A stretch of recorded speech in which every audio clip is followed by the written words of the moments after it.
아브라함에게 인애를 더하시리라. 아멘. 도시계획을 연구하는 오클랜드 대학교 교수가 국제도시 평가서를 분석한 글을 보게 되었습니다. 티모시 웰치라는 분인데 그분은 이 오클랜드를 이렇게 평가합니다. 크지만 어색하고 방치된 도시. 이 글을 기사를 통해서 보게 되었는데 2025년 이제 마지막 주일을 맞이하면서 느끼는 이 오클랜드 현실과 다르지 않다라는 마음이 들었습니다. 몇 가지 살펴보면 오클랜드가 경제적으로는 커졌지만 집값과 물가 그리고 생활비 앞에서 하루하루 버티며 살아가는 사람들이 있다 평가합니다. 사회적으로는 함께 사는 도시라기보다는 각자 견디며 사는 도시다라고 분석을 합니다. 왜냐하면 이렇게 경제도 물가도 높기 때문에 빡빡함 속에서 서로의 관계들이 느슨해지고요. 그리고 다양성은 상당히 많지만 그 다양성에서 신뢰는 줄어들어서 더욱 믿지 못한 사회가 되어버렸다 말을 합니다. 그래서 이 오클랜드라는 도시는 좋아 보이지만 어딘가 어색하게 느껴진다라고 말합니다. 그리고 정신적인 그런 피로와 더불어서 다음 세대가 뉴질랜드에 계속 머무르는 거에 대한 그 질문을 하게 되고 불안이 계속되는데 책임을 지는 사람이 없는 것 같아서 방치되었다라고 평가하고 있습니다. 여러분들은 이 평가를 들으시면서 공감이 되십니까? 올해를 좀 지나오면서 한국에 있는 가족들로부터 이런 전화들을 받게 됩니다. 뉴질랜드 정말 괜찮은 거 맞아?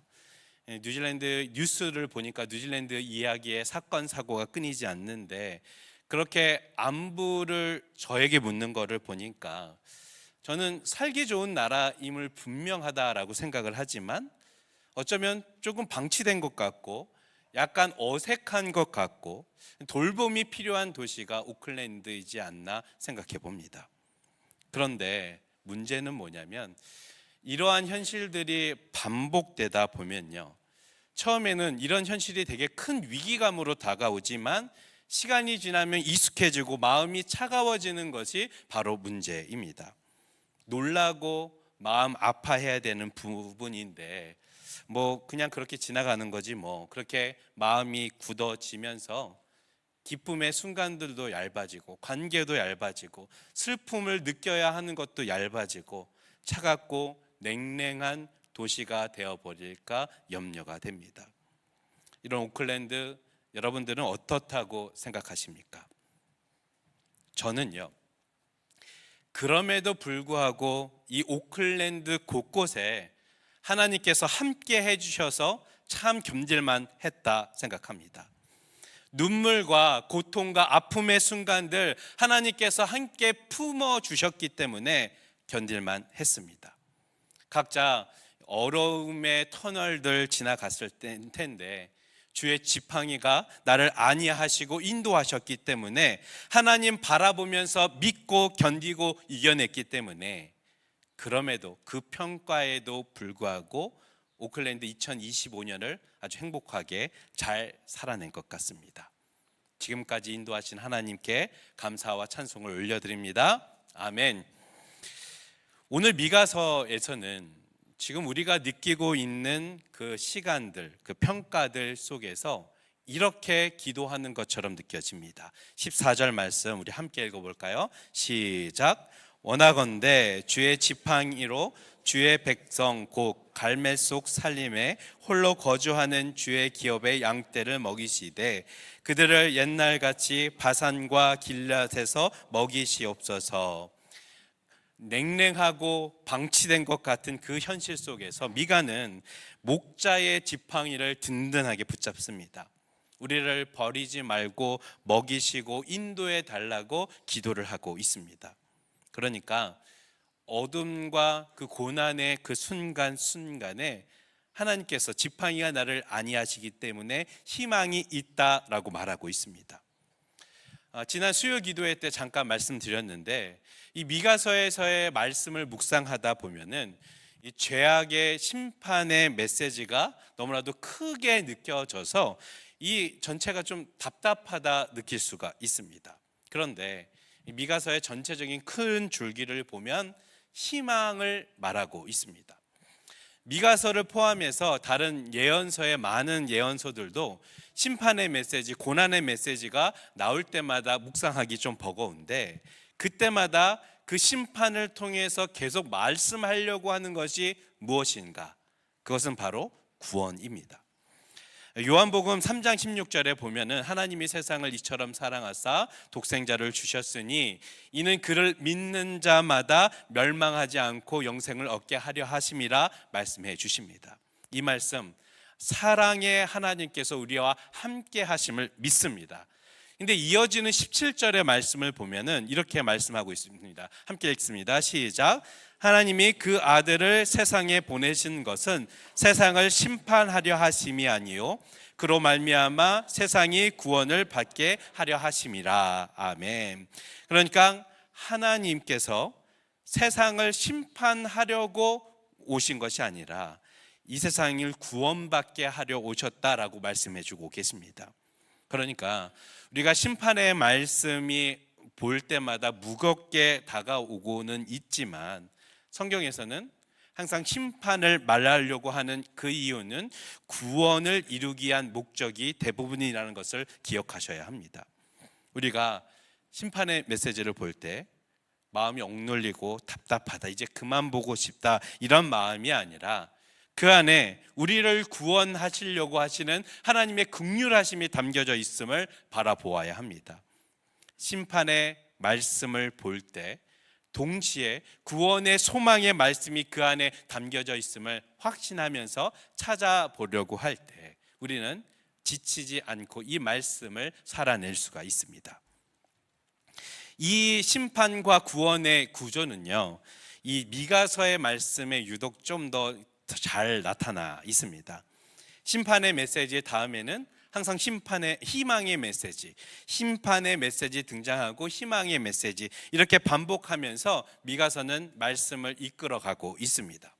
그래서 미가서 1장부터 3장까지는 심판의 메시지가 담겨져 있고 4장부터 5장까지는 희망의 메시지가 담겨져 있습니다. 그리고 6장부터 7장 초반까지는 다시 또 심판의 메시지가 반복이 되고 그 다음에 또 7절부터 마지막 절 오늘 말씀까지 희망의 말씀으로 끝을 맺습니다. 이 구조를 통해서 우리가 알 수 있듯이 우리가 기억해야 될 것은 결국 모든 것은 희망으로 끝난다라는 것을 기억해야 합니다. 가만히 생각해 보면 우리의 삶도 우리가 기도할 때마다 이것을 느끼고 있습니다. 우리가 낙심과 한숨으로 기도를 시작하지만 희망을 붙잡고 일어섬을 우리는 경험합니다. 기도하다 보면은 참 한숨이 짙어질 때가 있으나 기도를 계속 하다 보면은 희망으로 다가오시는 하나님께서 함께 하심을 느끼고 희망을 살아낼 수 있음을 확신하면서 나아가는 것을 경험하게 되는 것처럼 우리는 결국 구원의 소망을 갖고 희망을 살아내는 사람이구나, 하나님의 사랑받는 존재임을 잊지 말고 기억하며 나아가야 합니다. 그래서 절망 가운데 있더라도 그리고 고난 중에 있더라도 오클랜드 도시가 아무리 어색하고 방치되었다, 돌봄이 많이 필요하다 하지만 우리 예수 그리스도를 믿는 저와 여러분들이 있으니까, 하나님의 마음을 나누며 살아내고 있는 많은 분들이 있으니까 결국은 희망의 도시입니다. 힘겨움 속에서도 결국 희망이기 때문에 끝까지 말씀을 붙잡고 나아가는 저와 여러분들 되시기를 소망합니다. 아멘. 저는 지난 금요일에 이렇게 큐티 말씀을 묵상하면서 크게 마음에 와닿았던 부분이 한 가지가 있습니다. 여전히 하나님께 순종하지 못하고 죄를 짓고 살아가는 그 사람들을 보면서 아주 답답하게 느껴진 그 하나님의 마음을 좀 6장을 통해서 볼 수 있었습니다. 마치 하나님께서 내가 도대체 너한테 무엇을 잘못했냐? 내가 도대체 어떻게 해야 되니? 널 보호하고 인도하고 너와 함께 했는데, 항상 먼저 은혜를 베풀고 너에게 다가갔는데 너는 왜 이렇게 망할 길만 골라서 가니? 그 안타까운 마음으로 하나님께서 저를 바라보시는 듯한 마음을 느꼈습니다. 그런데 그런 마음들 우리는 헤아리지 못하고, 하나님, 무엇을 가지고 하나님께 나아가면 되겠습니까? 무엇을 주님께 드리면 풀어지겠습니까? 번제를 드릴까요? 수천의 순양을 드릴까요? 아니 마다들을 드리면 될까요? 이 모습 저 모습으로 하나님께 딜을 하는 저의 모습을 발견했습니다. 회개하고 돌이키지는 못할지언정, 하나님 이 정도 드리면 될까요? 이만큼 했으면 됐죠? 이쯤이면 괜찮죠? 하나님을 사랑의 관계로 보는 것이 아니라 마치 뭔가 이렇게 조건을 걷는 거래 대상으로 바라보는 마음이었음을 저는 크게 깨닫게 되었습니다. 하나님을 사랑하는 대상이 아니라 거래의 대상으로 보면서 스스로 안심하기 위해서 종교적 행위로 조건을 걸고 딜하는 저의 모습이 참 안타까워 보였습니다. 중요한 것은 하나님을 사랑하는 마음인데, 나를 향한 그 사랑 깨닫고 나아가는 것이 정말 중요한데, 뭔 자꾸 조건을 걸고 드리겠다고 하고 열심을 해보겠다고 하고 그렇게 딜하는 제 자신을 보면서 하나님 마음을 내가 지금 더 아프게 하고 있구나 마음이 들었습니다. 하나님께서 원하시는 것은 무엇일까? 종교적인 그런 열심이 아니라 하나님 사랑하는 마음이라는 것을 느끼게 되었습니다. 이 말씀 드리는 이유는 왜 그러냐면 6장 8절의 그 말씀을 이해하지 못하면 오늘 이 마지막 구절의 말씀을 제대로 읽을 수 없기 때문입니다. 조건을 걸면서 하나님께 말하고 있는 저희들을 보면서 하나님께서는 이렇게 말씀해 주십니다. 6장 8절의 말씀 우리 한번 다 같이 읽습니다. 시작. 사람아, 주께서 선한 것이 무엇임을 내게 보이셨나니 여호와께서 내게 구하시는 것은 오직 정의를 행하며 인자를 사랑하며 겸손하게 내 하나님과 함께 행하는 것이 아니냐. 하나님께서는 우리에게 구하시는 것은 무엇이냐면 정의를 행하는 것입니다. 이 정의를 행하는 것이 무엇이냐 하면은 불의에 대해서 분노하고 애통하는 마음을 갖는 것입니다. 뿐만 아니라 정의는 가난한 사람들, 힘없는 사람들이 스스로 일어설 수 있도록 그렇게 해주는 것, 필요를 공급하고 건강하게 일어설 수 있도록 도와주는 그런 사회적 책임도 이 정의 안에 담겨져 있습니다. 그리고 하나님께서 우리에게 구하시는 건 무엇이냐? 바로 인자를 사랑하는 것이다 말씀하십니다. 하나님을 사랑하는 것, 우리가 좀 직관적으로 조금 표현하자면 하나님을 기쁘시게 하는 것이다 말할 수 있습니다. 부모님을 사랑할 때 여러분들 어떻게 표현하십니까? 부모님을 기쁘게 해드리면 그것이 사랑하는 것 아니겠습니까? 아내를 사랑하는 것, 그리고 남편을 사랑하는 것 어떤 것일까요? 배우자들을 기쁘게 하는 것이 사랑의 표현입니다. 우리의 자녀를 사랑하는 것, 자녀를 기쁘게 하면 그 사랑의 표현이 담겨져 있듯이 하나님을 기쁘시게 하는 것이 하나님을 사랑하는 자들의 표현일 것입니다. 그것 이상의 사랑에 담긴 의미도 있지만 지금 이 순간 이 말씀을 통해서 하나님의 기쁨이 되어라, 하나님을 기쁘시게 하며 사랑을 표현해라 우리에게 말씀해 주십니다. 하나님께서 우리에게 구하시는 것 세 번째, 겸손히 내 하나님과 함께 행하라 말씀합니다. 여러분, 우리가 예수 그리스도를 마음에 품고 있으면 예수님을 닮아가게 됩니다. 예수님 사랑하고 닮아가면 어떻게 되는가? 하나님과 가까워지고 하나님과 친밀하게 교제하게 됩니다. 그렇게 하나님과 동행하며 삶을 살아갑니다. 그런데 흔히 우리가 기도 응답을 잘 받으면 하나님께서 나와 좀 가까이 하시구나 그렇게 느껴지게 되고, 혹시 기도 응답이 안 되면 하나님과 좀 멀어진다라고 생각하지는 않습니까? 근데 그런 마음이 우리들의 감정일 수 있습니다. 우리의 감정들 때문에 하나님을 바라보지 못하게 가로막게 하는 것입니다.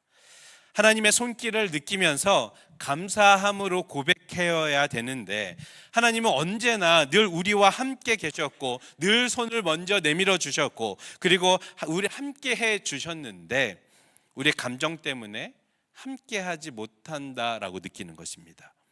여러분, 감정이 기준이 아닙니다. 순간순간 감정 그것들 다 걷어내고 감사함으로 나아가는 것, 그것이 바로 겸손히 하나님과 함께하는 것입니다. 하나님께서 우리에게 구하시는 것 3가지 말씀드렸습니다. 하지만 미가서 선지자는 7장 1절과 2절에서 이런 자들이 없다라면서 의인과 정직한 사람이 사라졌다라고 얘기하면서 아주 애통하는 표현이 담겨져 있습니다. 그 현실에서 하나님의 사랑을 꽉 붙잡아야 된다고, 하나님 인도하심을 꼭 붙잡아야 된다고 그렇게 애통하며 부르짖고 있습니다. 우리가 살아가는 동안에 애통할 일 그리고 고난들 참 많이 겪게 됩니다. 여전히 어색하고 여전히 방치된 삶을 살아갈 수도 있습니다. 애통하고 그 고난 가운데 있을지도 모르지만 하나님께서는 원하시는 건 무엇이냐 하면은 그 안에서도 정의를 행하고 인자를 사랑하고 겸손히 하나님과 함께 행하는 것을 말씀해 주고 계십니다. 그러니까 하나님의 시선이 머문 그곳에 정의를 행하고 그리고 하나님 기쁘시게 하면서 사랑을 드리고 그리고 나의 감정들 다 걷어내고 매 순간순간 감사함으로 하나님 신뢰하며 나아가야 된다 말씀해 주십니다. 그런데 이렇게 살아내는 것 참 힘이 듭니다. 누군가 저에게 말씀해 주는데 영혼에도 근육이 있으니까 그 영혼의 근육을 위해서 힘써야 된다고 말해 주었습니다. 근육이 하루 한 번 막 운동했다고 생겨나는 것이 아니듯이 우리는 이 정의와 사랑과 함께하는 삶의 근육을 키워 나가야 할 것입니다. 감정이 좋을 때만이 아니라 흔들릴 때도, 그리고 더욱더 그 순간순간마다 하나님의 마음을 붙잡고 나아가야 할 것입니다. 그럴 때 우리의 믿음이 더욱 단단해져서 쉽게 낙심하지 않게 될 것입니다. 여러분 기억하시기를 바랍니다. 애통하며 고난과 그리고 그 헛헛함 속에서 고통의 시간이 더 깊어지면 깊어질수록 우리의 뿌리는 더욱더 하나님께 내려져서 흔들리지 않게 된다는 것 기억하셔야 합니다. 혹시 고난의 자리에 놓여지신 분들 계십니까? 그 자리가 참으로 힘든 자리고 또 나는 경험하지 않고 좀 그냥 지나갔으면 좋겠다 생각하는 그 순간일 수도 있습니다. 애통과 고난, 그 순간이 하나님 바라보는 통로라고 미가는 말씀해 주고 있습니다. 미가는 그 힘겨운 삶 속에서 하나님께서 귀 기울여 주시니까 힘을 내야 된다. 하나님은 나의 기도를 응답해 주시는 분이니까 너네들 하나님을 잘 붙잡아야 된다 말씀해 주십니다. 미가의 이름의 뜻이 주와 같은 신이 어디 있습니까? 입니다. 미가는 이 말씀을 결론을 내리면서 이 이름에 비추어진 것들, 내가 평생에 전하고 싶은 결론이 바로 하나님 같은 분은 없다라는 것을 말해주고 있습니다. 여전히 죄가 있고 여전히 무겁고 유전히 힘들지만 애통할 이유가 많이 있지만 하나님이 어떤 분이신지 아는 믿음의 선언을 하면서 우리에게 힘을 주고 있습니다. 주와 같으신 분이 어디 있느냐? 하나님 같은 분이 어디 있느냐? 하나님께서 우리의 기도를 들으시고 우리를 깨끗게 하시고 우리를 거룩한 성전 삼아 주셔서 미가 7장 11절처럼 지경을 넓혀 주실 것입니다. 여러분, 결국 우리는 희망으로 끝나뉩니다. 그 희망의 끝맺음 우리 다 같이 한번 읽어볼까요? 19절 20절의 말씀입니다. 시작. 다시는 우리를 불쌍히 여기셔서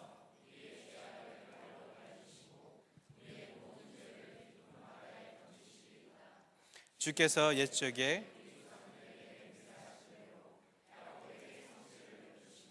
아브라함에게 인애를 더하시리이다. 아멘. 19절 말씀에 보면은 죄를 깊은 바다 가운데 던지신다라고 말씀해 주십니다. 여기서 말하는 바다는 다시 되돌아올 수 없는 그 바다를 곳을 의미합니다. 하나님께서는 우리의 죄들을 잠깐 잠궈 두려고 가두어 놓는 것이 아니라 완전 눈 감아 주시면서 그냥 머물러 있는 것이 아니라 다시 그 죄를 돌아오지 않도록 바다 가운데 던져버리셨습니다. 다시는 그 죄가 우리 삶을 붙잡지 않도록 완전히 치워주셨던 분입니다. 문제는 하나님께서는 그 죄를 던졌는데 우리는 날마다 그 바다에 다시 가서 다시 그 죄를 끌어올려서 마음에 품고 살아가는 것이 문제입니다. 이미 그 죄들 끝내신 일인데 이미 바다에 던지셨는데 그걸 다시 끌어올려서 스스로 억압하고 죄를 곱씹으면서 살아가야 할까요? 나는 이미 바다에 집어 던졌어. 그러니까 더 이상 그 죄를 짓지 말고 살아가야 해. 이 말씀을 통해 우리에게 희망으로 다가와 주십니다. 20절에서는 왜 희망으로 끝날 수 있는지에 대해서 말씀해 주십니다. 하나님께서 성취를 베풀어 주시고 인애를 더하여 주신다 말씀해 주십니다. 하나님께서는 이 언약을 아주 신실하게 지켜주시는 분입니다. 우리가 비록 하나님께 신실하지 못했다 할지라도 하나님께서는 헤세드 사랑, 하나님의 성실하심을 절대 철회해 주지 않으십니다. 그래서 우리에게는 희망이 있는 것입니다. 잘못했습니다. 내가 잘하겠습니다. 이런 다짐 위에 우리가 서 있는 것이 아니라 하나님께서 여전히 내 약속을 지켜주시고 성실하게 우리를 사랑해 주시는 그 믿음 안에서 우리는 다시 일어설 수가 있습니다. 그 고백 우리가 할 수 있기 때문에 결국 우리는 희망을 살아내는 것입니다. 이것이 절망의 한복판에서 희망을 말할 수 있는 이유가 됩니다. 그러므로 여러분 희망을 품고 기도하시기를 바랍니다. 기도의 자리에 나아오시기를 소망합니다. 희망을 품고 말씀에 귀 기울이며 나아갔으면 좋겠습니다. 말씀을 묵상하는 그 자리 나아가시기를 소망합니다. 결국 여러분 희망입니다. 우리 모든 결론은 하나님이라는 것을 굳게 믿고 나아가시기를 바랍니다. 여전히 죄가 있고 여전히 고난이 있고 여전히 애통할 이유가 가득한 현실을 살아가지만 문제가 아직 다 해결되지 않았고 아직 이 도시가 참 어색하고 방치되었을지라도 그곳에 희망이 있는 것은 무엇이냐? 죄를 발로 밟아주시고 깊은 바다에 던져주시는 하나님께서 우리와 함께 계시기 때문입니다. 우리를 심판으로 끝내시는 분이 아니라 희망으로 긍휼과 인애로 다시 시작하는 하나님께서 우리 곁에 계셔 주십니다. 그 하나님께서 우리와 함께 해 주십니다. 우리가 살아온 2025년을 좀 돌아보면서 분명 저마다 버거웠던 순간들이 있었을 것입니다. 하지만 여기까지 올 수 있었던 이유는 주의 지팡이가 우리를 인도해 주셨기 때문입니다. 우리가 보지 못하는 그 순간순간에도 하나님께서는 우리를 위해 먹이셨고 인도해 주셨고 안위해 주셨습니다. 그러므로 여러분 힘을 내시기 바랍니다. 결국엔 희망입니다. 우리 주와 같은 분이 어디 있겠습니까? 저와 여러분들 삶에 언제나 변함없이 함께해 주십니다.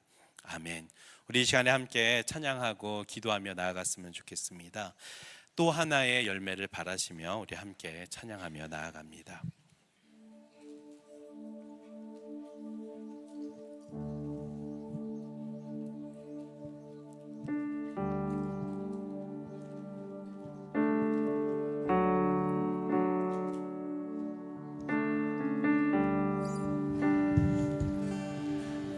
감사해요. 깨닫지 못했었는데 내가 얼마나 소중한 존재라는 걸 태초부터 지금까지 하나님의 사랑은 항상 날 향하고 있었다는 걸 고마워요. 그 사랑을 가르쳐준 당신께 주께서 허락하신 당신께 그리스도의 사랑으로 더욱 섬기며 이제 나도 세상에 전하리라. 당신은 사랑받기 위해 그리고 그 사랑 전하기 위해 주께서 택하시고 이 땅에 심으셨네. 또 하나의 우리 처음부터 한 번 더 고백하겠습니다. 감사해요. 깨닫지 못했었는데 감사해요. 내가 얼마나 소중한 존재라는 걸 태초부터 지금까지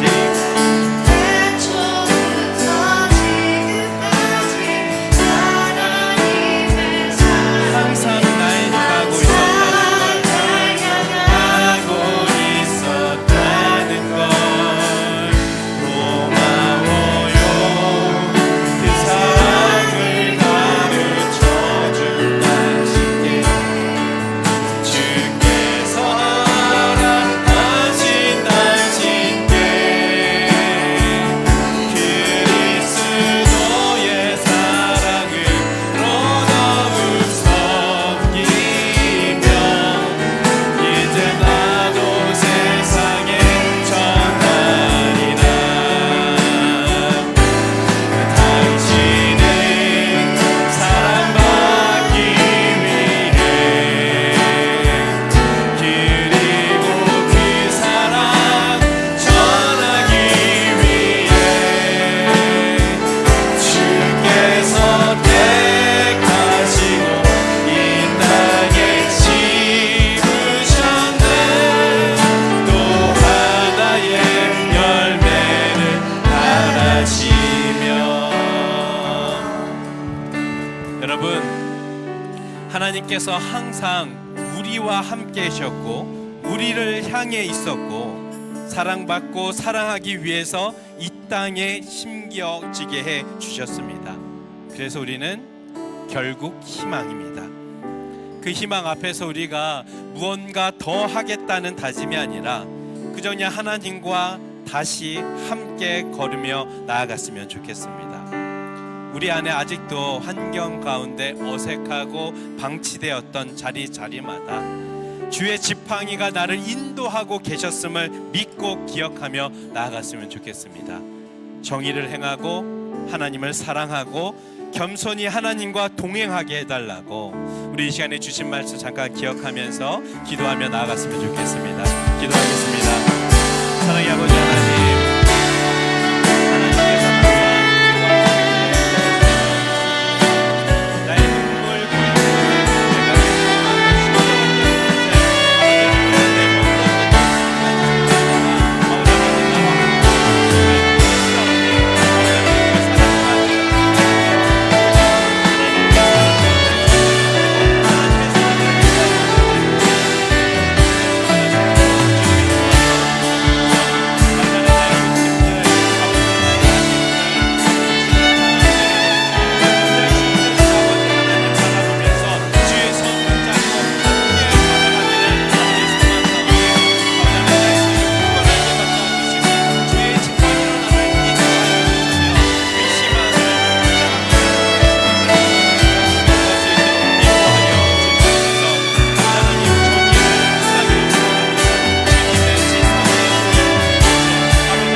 사랑의 아버지 하나님, 2025년 마지막 주일에 저희들 희망을 품게 하여 주시니 참 감사합니다. 저희들 환경 가운데 어색하고 버겁고 방치된 것 같은 곳에서 주의 지팡이가 언제나 나를 인도하고 계심을 알기 때문에 그곳에서 설령 눈물을 흘릴지라도 한숨을 쉴지라도 우리는 희망을 살아낼 수 있음을 고백합니다. 여전히 연약합니다. 여전히 죄 가운데 있고 그 가운데에서 허덕일 수 있지만 우리 하나님 같은 분 어디 있겠습니까? 죄를 발로 밟으시고 깊은 바다에 던져주시는 그 하나님 의지하며 나아가오니 긍휼로 다시 시작하는 저희들 될 수 있도록 인도하여 주옵소서. 하나님, 다시는 연약하지 않겠습니다. 죄에 휘둘리지 않겠습니다. 말씀 붙잡고 기도의 자리 감당하면서 희망을 살아내는 저희들 될 수 있도록 인도하여 주옵소서. 정의를 행하고 하나님 사랑하고 겸손히 하나님과 동행하는 삶 살아갈 수 있도록 저희들을 붙잡아 주시옵소서. 예수님 이름으로 기도드립니다. 아멘.